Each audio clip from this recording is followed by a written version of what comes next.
Well, good morning, everyone. We're going to get started. I don't want to keep everybody waiting. I am Bill Miller with Hill & Marks. I am the Vice President of Purchasing and Marketing here at Hill & Marks. I want to thank everybody for joining us today during this webinar.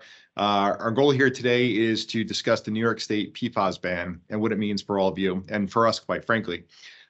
So for those of you that are not aware, New York State has passed a law that bans the use of PFAS in food packaging. New York State really is looking to reduce the overall presence of PFAS in the environment. That's their goal. So for us this year, this is starting in food packaging. I happen to see that the state has also has a law about banning the use of PFAS in clothing as well coming up. So just some background here. So in December of 2020, the Hazardous Packaging Act was signed into law. In essence, that is the PFAS ban that we are referring to. For anybody that wants to do any research on this, as you can see here on the screen, it's the Environmental Conservation Law, ECL 37-0203.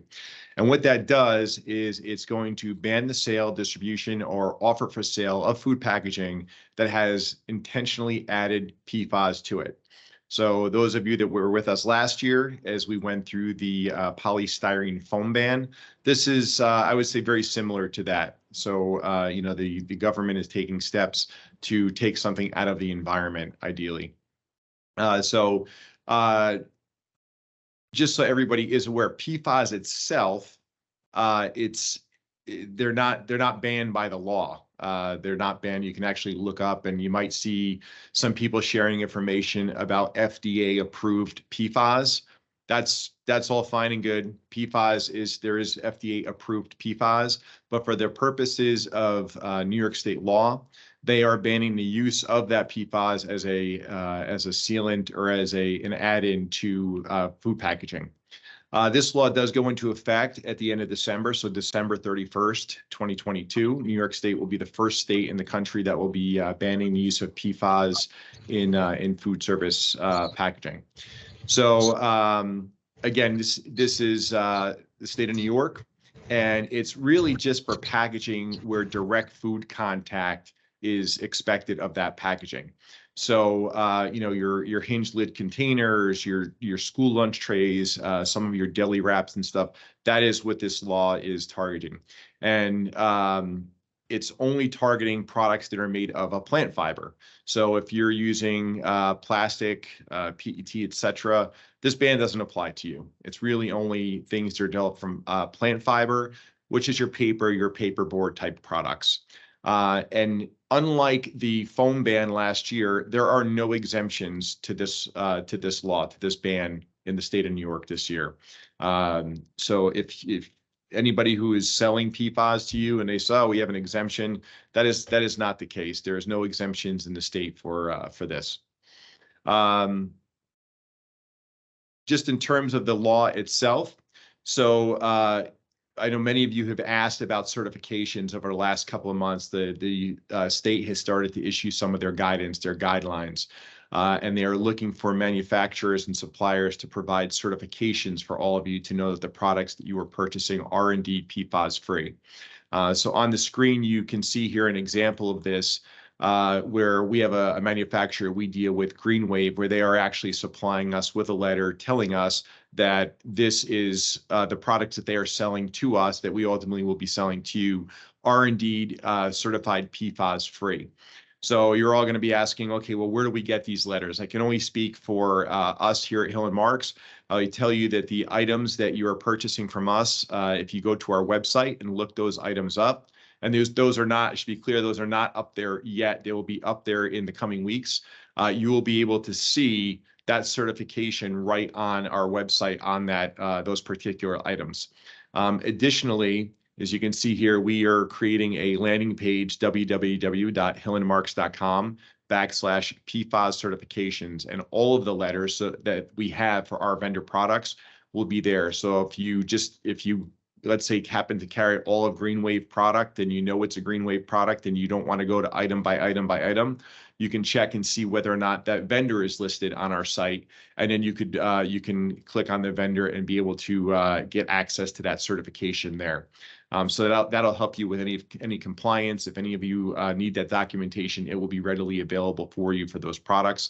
And if you can't find something, of course, our sales team, our customer service team are always here to support you. So, excuse me, many of you are probably saying PFAS, that's great. What is it? So we'll give you a quick tutorial just so you have an idea. And I'm going to mispronounce it. So if there's any scientists out there, I apologize, but perfluoroalkyl and polyfluoroalkyl substances, PFAS, is what that is. And they are large complex groups of manufactured chemicals that are in a whole variety of products. And it's not just food service again. They're used to keep foods from sticking to packaging, leaking, making products moisture resistant, carpets and clothing stain resistant. So they add this to a lot of material to make them stain resistant. Firefighting foam as well is something that's very heavily used in. And you can see here on the chart on the right-hand side, it's in a lot of things. PFAS is in a lot of things, which is why there's steps being taken to eliminate as much of PFAS in the environment today. So again, just a ton of uses that PFAS has out in the workplace. It's used in manufacturing of a lot of different things. And some items do have just PFAS in them that does not apply to us, but PFAS is something that's been around for a while, and it's just now over the last few years, people are seeing that there are health effects to it. So begs the question, why ban PFAS? And this is, again, I'm not a scientist, only sharing information that has been shared with me and some research that I have done. But one of the biggest reasons that PFAS, it does not break down in the environment. They've done testing on this. And when PFAS is in the environment, it just sticks. It's just there. And there's a whole variety of reasons why they want to reduce PFAS in the environment. As you can see here, there's been studies that have been done in mice, and some studies that have done just in terms of areas where you have reproductive issues, liver issues, increased cholesterol issues, infant birth weights are affected, affects the immune system. So all things that for the health of humanity, they're looking to reduce in the marketplace. So it's not a bad thing. So I talked before that this ban is impacting products that are fiber-based, plant-based. So I'm going to go through some of the products that are not impacted, because I know a lot of you are hearing that there's a PFAS ban, and quite frankly, unless you do some research, you don't know what is or what does not carry PFAS. I can even tell you at the start of this year, we had a lot of products we weren't sure if they did or did not. So products that are not impacted. So if you're using these products today, then this ban does not impact you. So plastics are fine. Mineral-filled polypropylene, same thing. Aluminum, polystyrene, PET, anything glass, and PLA. All these items here, and these are just some examples of products that you might be able to find in these categories. If any of the products that you're using, if this is the base of what they're made with, this ban does not impact you. If you're having a sigh of relief right now and want to log off, feel free, but we'd love to continue to have you because we have some additional things to go over, certainly.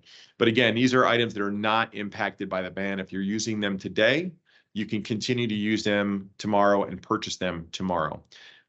If you are using any of the items I'm about to go over, these could also be alternatives for you. So just keep that in mind as well. So products that are impacted, again, these are items that are derived from plant fibers. So your paper products, certainly anything made from paper, fiber, so your harvest fiber, your bagasse, many of those items, not all of those items, are indeed coated with PFAS, and those items will no longer be able to be sold after December 31st of 2022. Cardboard is another one. So if you're using pizza boxes, you might want to check whether or not your pizza box contains PFAS. I'm happy to say that many of the products that we sell, including our pizza boxes, are PFAS free, which makes it nice. It's designed for direct food contact.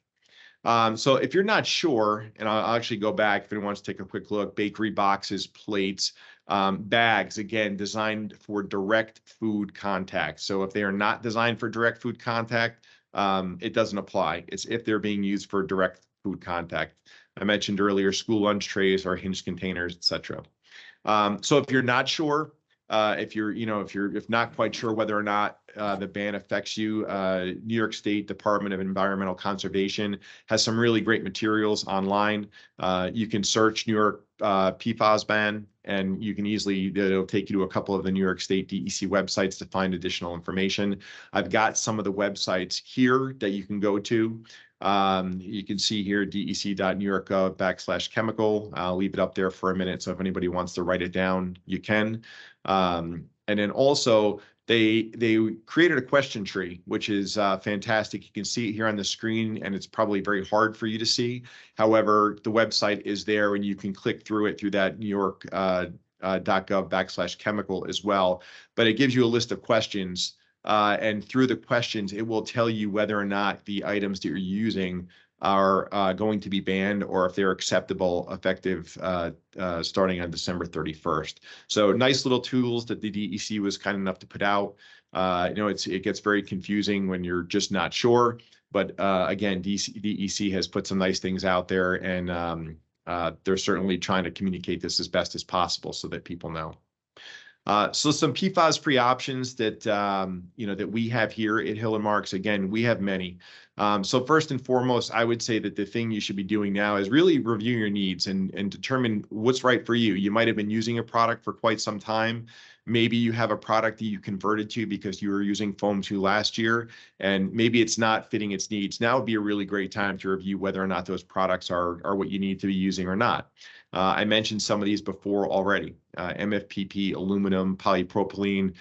Many of these are not impacted. Many of these are also cost effective versus some of the bagasse and harvest fiber options. So as you're moving forward, you might want to take a look at some of these other options and determine whether or not some other options might be right for you. And again, our sales team is fully vetted in this, and they have and are aware of many of these options. And from a supply chain standpoint, we do have these options in stock today. We also have products, as I said, that did contain PFAS, but ours don't happen to contain PFAS. So things like pizza boxes and cups and paper containers. We have many items today that our product that we carry did not contain PFAS. I cannot speak for anybody else. I can only tell you here at Hill & Marks, the stuff that we carried did not. So that's a good thing. And then also some of the items that we have that contain PFAS, some of our hinged lid containers and some of our plates and bowls, etc. Those manufacturers are putting together products, and we expect to have them somewhere between, I would say, the beginning to middle of December, where those options will be available and online. And we have many orders in to make sure that we're covering all of your needs right out of the gate on this. So I wouldn't fear anything at this point. There are going to be options in the marketplace. I do recommend you look at the options that you've been using and make sure that you still want to go into the similar option that you were having prior.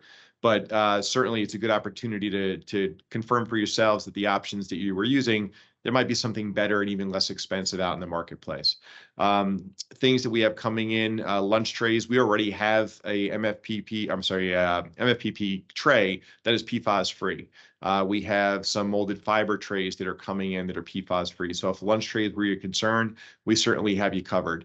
Hinge containers, same thing. We have a plentiful supply of items that are not PFAS free, as well as products that are made from fiber from a plant base that will be PFAS free.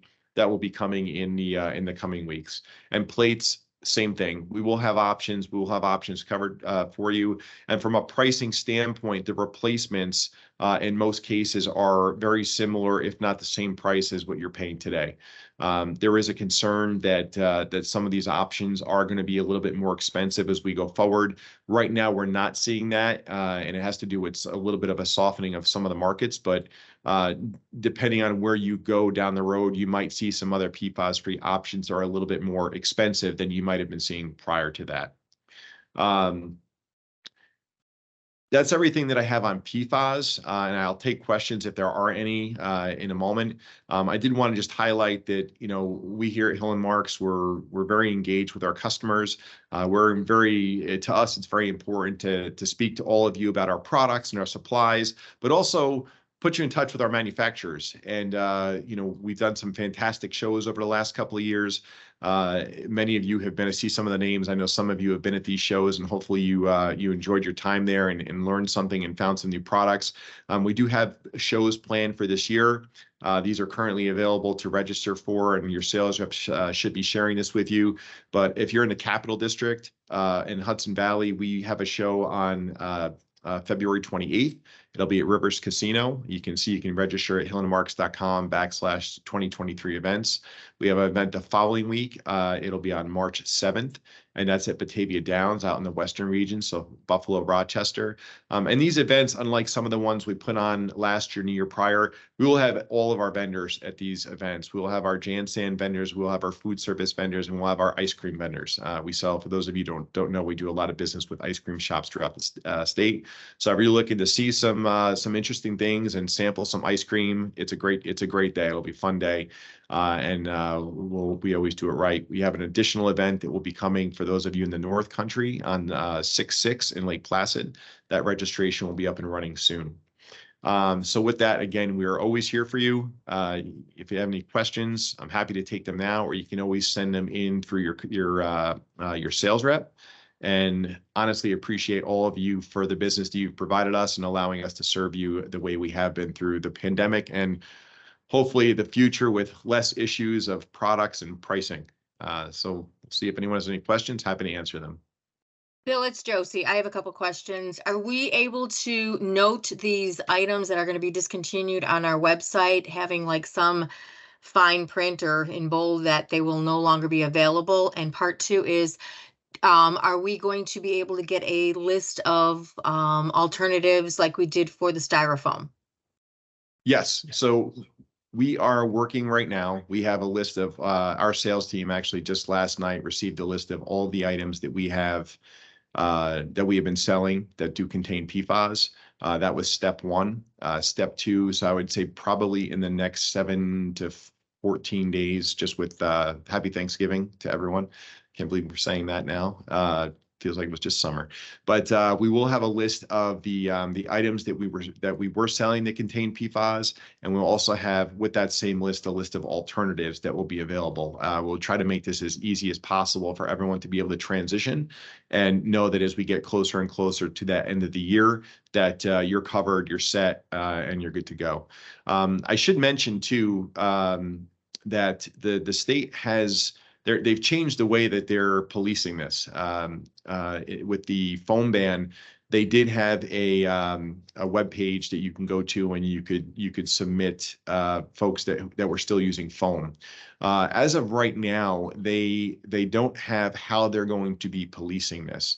I know that the fines that they have instituted in the event that somebody is indeed not compliant, they are much larger than what they were for the foam ban. And they're not necessarily going after end users. They're more going after manufacturers, distributors, and then ultimately, yes, end users for using the product. But they are relying on the manufacturers to do what's right, and which is why they want those certifications. The certification is your certification to know that your product is indeed compliant, and they're trying to put less onus on the end user and more onus on the manufacturer. Hi, I have a quick question in regards to existing product. If we have things we're not sure, I mean, some of the stuff I've purchased through you, some from Restaurant Depot or whatever. If it's something that we're not sure if it has PFAS in it, is there any way that we can find out? Is there something we can look up? I missed the first part of the question, so if you don't mind repeating it, I caught the last part. So it's in regards to existing inventory. Like if it's something that we've purchased, whether it's through Hill and Marks or through, let's just say, Restaurant Depot or whatever, is there a way for us to find out whether or not it has a PFAS in it or not? You may have said this already. I caught in about 5 minutes into the. Yep. So we do have a list for our sales team. So if I don't know who your sales rep happens to be, but they can cross-reference. Eventually, in probably about, I would say, 2 weeks or so, we will have on our website for all the items that are PFAS free, we will have the certification letters for those items. But you can still, I mean, just to be clear, the ban is purchase or sale or distribution of. So very similar to the foam ban. We just can't sell it. They're not saying anything about usage in the legislation. So it's, you know, it's not, and again, it doesn't look like they are coming after the end users for the usage of. It's more about the manufacturers and the distributors for the supplying of. So, you know, if your concern is, you know, am I going to be able to use this product? Again, it's more about the sale and the distribution, not necessarily the usage. But to ultimately answer your question, you can either reach out to your sales representative, or you can, once we have this up and running, and we'll make sure that we have a banner on our web page that alerts everyone that you can now check the items. Or if you know what the items are, if you want to throw some out, if I know them off the top of my head, or maybe put them in the chat, or if you want to put your email address in the chat, I can reach out to you direct. Why don't we, if you don't mind doing that, actually, Sure. I'm happy to do it. I've got the list and I can easily cross-reference it or work with your sales rep, either or. Sounds good. Thank you very much. Hi, Bill. It's Zach. Any other questions? Bill, we've I got truly hope this is at least the for a year or two, maybe the last time we need to have a webinar on a ban. I know it's through everything that everyone has, probably the challenges we've all been going through over the last couple of years. It's not easy to put a ban in place and not know all the details. It's also very difficult being the first state to have this ban take place because the manufacturers are just not ready. I could tell you also, I can tell you some vendors, and not that there's anything wrong with the vendor, but just in terms of the products, there are some vendors like Genpack, Dart, that they do not have their formulation completed and ready for their product, their PFAS-free product, to be distributed this year. So if you're using any of their Harvest Fiber line or their Bagasse line, like, there's going to be a delay for their product. Now, we have an alternative for you. So nothing to fear there in terms of the product, but if you're set on a certain type of product, certainly verify and know whether or not that product is going to be available in a PFAS-free option. Again, many of the manufacturers are moving in that direction. Just being the first is sometimes the toughest. And there's about four other states, all mainly in the Northeast, that will also be coming online. California as well, starting on 1/1 and beyond. So just some information there. Any other questions? Hey, Bill. It's Zach. Can you hear me? Hello, Zach. Hey, I wasn't sure if my mic was working. We've got one in the chat here. Sheldon is looking to see if the graphic packaging, hot food containers, the DFR 8, 12, etc., will be PFAS free. Or if they should be. I'll double check the list, and you have the list too now, Zach. You could take a look and see if they're on. If they're not on that list, then they're PFAS free. But I'm pretty sure graphic packaging, the information we got back is that their products were PFAS free already. Okay, thank you. Using a different material to coat those products. Sounds good. And if it's not that case, Zach, I will reach out to you and let you both know. Okay, much appreciated. Great. Well, with that, again, thank you everybody for joining us. I hope to see you at our events. They're always a fun time. We always have some great things to show, some great things to talk about. And it's good to see you again. Rivers Casino on 228, Batavia Downs on 36. And then we'll have our Lake Placid event on 6/6. There will be an event in Syracuse as well. For those of you out in the western part of the state in Watertown, good luck this weekend with the snow. We wish you well. We have plenty of ice melt in our building to get to you if you need it. And everyone have a safe, happy, healthy holiday season. We look forward to servicing you in 2023. Take care.